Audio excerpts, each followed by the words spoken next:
Welcome to today's video. I am back. Excuse me whilst I've been quiet for the last 4 Wednesdays. Usually I do a video every Wednesday talking about all money matters relating to money, but I have been away. I have been traveling in South America and I had a blast.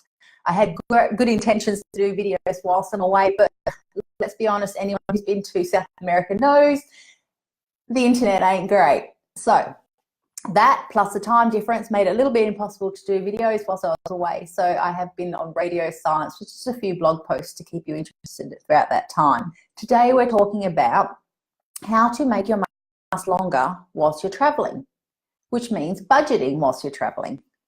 My name is Angela. I've been doing these videos for a little while now, introducing the Money Messenger project to you. I started as a way of trying to impart some of my knowledge of matters relating to money that I've learned along the way in my 20-year career in financial planning. I'm an investor myself as well, so everything that I teach you, tell you, show you, I also do myself. I walk the walk, not only talk the talk. So the Money Messenger project was a way of imparting some of that knowledge to you. I also have a love for traveling. So there's been a few videos of late related to traveling. A few weeks ago I talked about how you can travel the world for $100 a week. Today we're going to talk about how to budget whilst you're traveling and make your money last longer. Let's get started. For those of you that are watching live today, please comment in the box below. Tell me where you're watching from. I love seeing where you're all chiming in from. And if you enjoyed this video, please pass it around to your friends and family. This is free. It's information that I feel is of use because it's definitely helped me in my financial life. So please pass it around. Share the love, pay it forward. Let's get started. Budgeting whilst traveling. How to make your money last longer. Whether you're traveling for a week, a month, a year, 10 years, you need to keep track of your money and your budgeting. Because if you don't stay on top of your expenses, you'll either find yourself coming home early from a long-term trip or even just blowing the budget. That means unnecessary credit card debt potentially. And credit card debt is one of the worst debts to owe. It will cripple you financially. There is no good credit card debt. So it's something you need to stay away from. And quite frankly, if you're traveling, who wants to come home knowing that they've got debt to repay? It kind of takes the fun away from all your adventures whilst you're overseas. Me, I never put traveling on credit card as in paying for it with debt. It's always paid with cash. That way I travel stress-free, debt-free, and can enjoy my travels.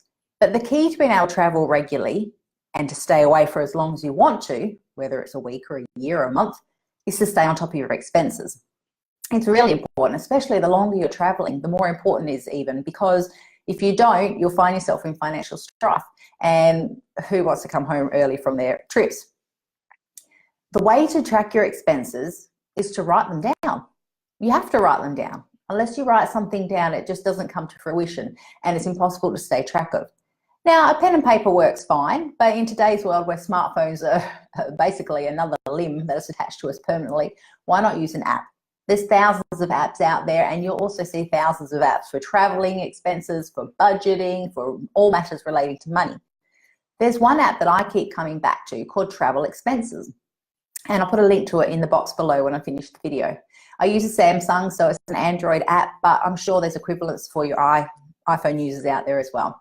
I've tried a few apps and I've tested them and all that, but I keep coming back to this Travel Expenses because it's simple to use, it's free, it works well, it never freezes, and it allows me to tally up a trip to have an overall budget that I can then add expenses to, which deducts from the budget and tells me easily how much I've got left for my trip. So I used it for my recent trip that I just got back from in South America. I was away for a month, so it's important that I stayed on track with my expenses. Otherwise, you know what's going to happen. You're going to run out of money. So like I said, I'll put the link to the app so you can check it out for yourself. You use another app if you like, it's up to you, but just make sure it's got a way of tallying up a budget in total so that every time you add your expenses, it deducts from that. So for example, if I was away for a month and wanted to allow myself to spend $100 a day, for example, I'd create a trip in the app very easily, called it South America, added my budget of $3,000 Australian, and I was ready to go.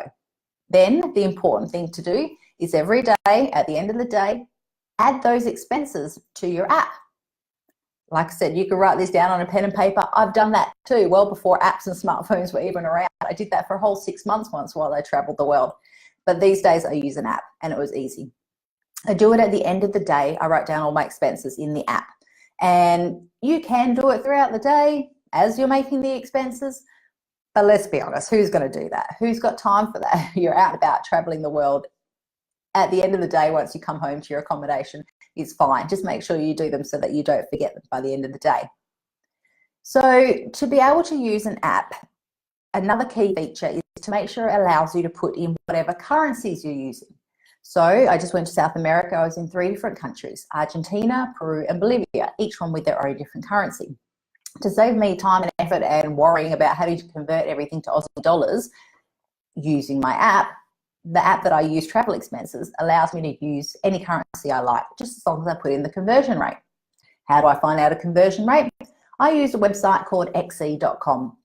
There's an app as well you can download, or just go onto Google, www.xe.com. I'll put links to this, as I mentioned, after the end of the video. So before I get to a country, I generally look up the exchange rate. For example, when I was in Peru, 2.5, Peruvian soles equaled 1 Aussie dollar.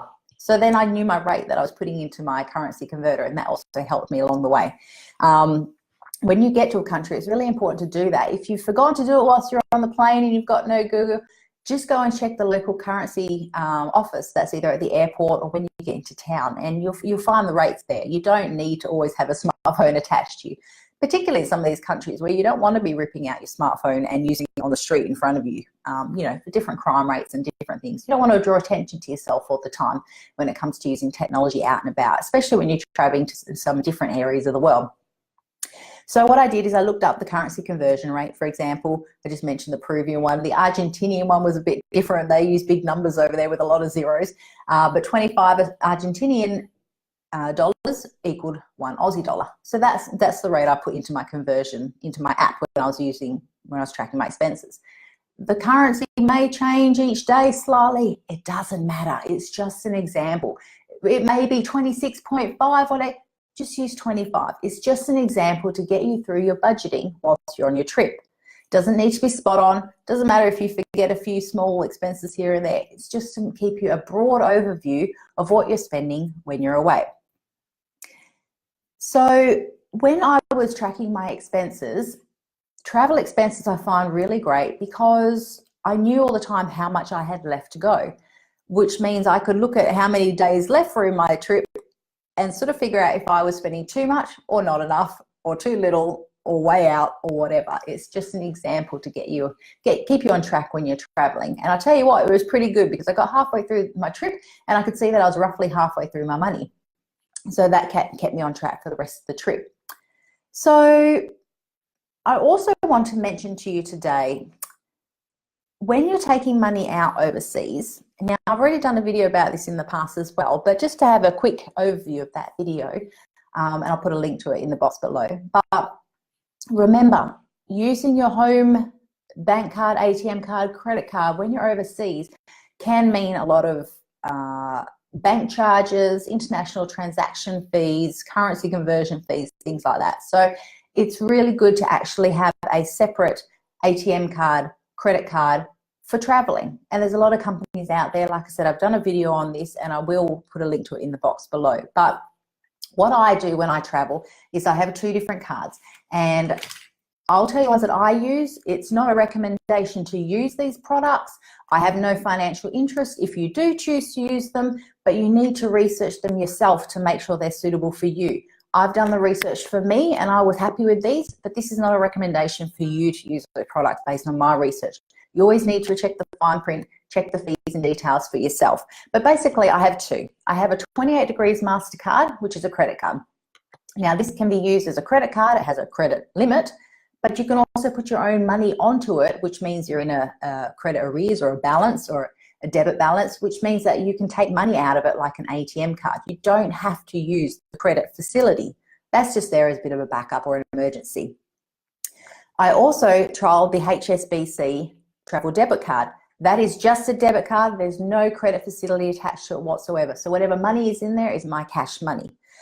So the reason I have two is because 28 Degrees used to be really fee-free, great currency conversion rate, but in the last couple of years they've added on a fee of 4% when you take out money, as in cash at an ATM. Whereas the HSBC one, when I was reading into that, it only had a 2% fee. So already I was going to save a few bucks here and there. And let me tell you, those few fees here and there, they do add up, particularly when you're traveling for a while. I mentioned that I was traveling for 6 months at one stage, and I think the difference in using a travel card versus my home bank card was about $800 in fees. So it definitely does pay to look into those. So the reason I had the two cards this time is to use one for ATMs and one for credit facilities or credit purchases. Credit purchases, but knowing that I have the cash in my bank account to pay this off quick smart. I don't use credit knowing that I can't repay it ever. So when you're traveling, credit cards traditionally they have better exchange rates. It's just because of the function of a credit card. They get better wholesale banking rates, you know, in the global economy. So they tend to have better exchange rates than a debit card.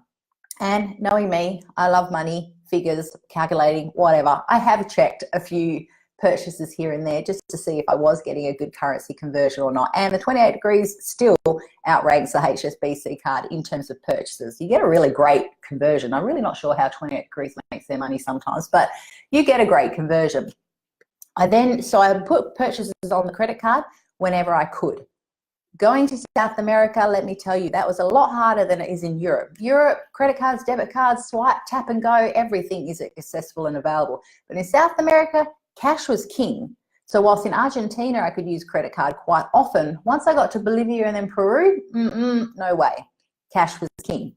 That's where the HSBC card came in, because I used this to get out cash from an ATM with minimal to no fees, knowing that I was paying only 2% on these for cash withdrawals versus 4% on this, but also that I wasn't getting as good as an exchange rate on this. Still better than using my local bank account in Australia, but just not as good as 28 Degrees. So for credit card purchases, I use a credit card. For ATM withdrawals, I use my debit card. And that's how I was able to get the best of both worlds.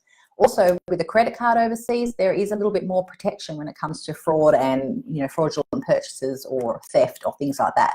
Whereas money in an ATM debit card, that's cash sitting right there. So if somebody does hack into it, steals your card, whatever, it's a little bit harder to get your money back. But banks, honestly, they do provide great protection when you're overseas. So you can use the best of both worlds there. So again, that's not a recommendation to use any of them. You've really got to check things out for yourself and what suits you. But these are the ones that I use. So in these videos, I always promise to tell you what I do personally as a suggestion to you to see if it can help you as well. But it's really always important that you do your own research before you go ahead with anything. So just to cap off on today, and if you've got any questions whilst you're watching live, please jot them down in the message box. I'd love to have a conversation with you and answer them the best I can. This video is just a bit of fun today as well because, you know, holiday's great, but when you come back, your brain just doesn't work as well as it did when you were going, I'm sure. So I wanted to keep it a little bit light today. And instead of getting into the nitty-gritty of lots of different subjects, I just thought we'd talk a bit more about traveling. So just to cap off on today, the importance of traveling and budgeting when you're traveling is second to none. If you don't budget whilst you're away, particularly when you're doing longer term trips, you're going to find that you come home to credit card debt or that you run out of money fast. So the best way of doing that is to track your expenses. Pen and paper, app, whichever one you please. For me, Travel Expenses, which is an Android app, wins hands down. I just think it's a great app and it's free and it will help you out in no matter what length traveling that you're doing. Just put your budget in there, put your expenses. You can even categorize your expenses into souvenirs, museums, entry fees, transport, accommodation, whatever you like, so that you can then assess how much you've been spending in the different areas if you need to, or if you're giving limits to yourself on how much you want to spend in those areas. So I hope you enjoyed that video today. Just a quick one to talk about something a little fun, but really important, because if you can keep track of your expenses whilst you're away and travel, you can then travel more often. If you travel and you come home to a disaster, in other words, you ran out of money, you had to borrow, steal, take credit money from somewhere, then you're going to find that you can travel less and less. I love traveling. I live to travel. I work to travel.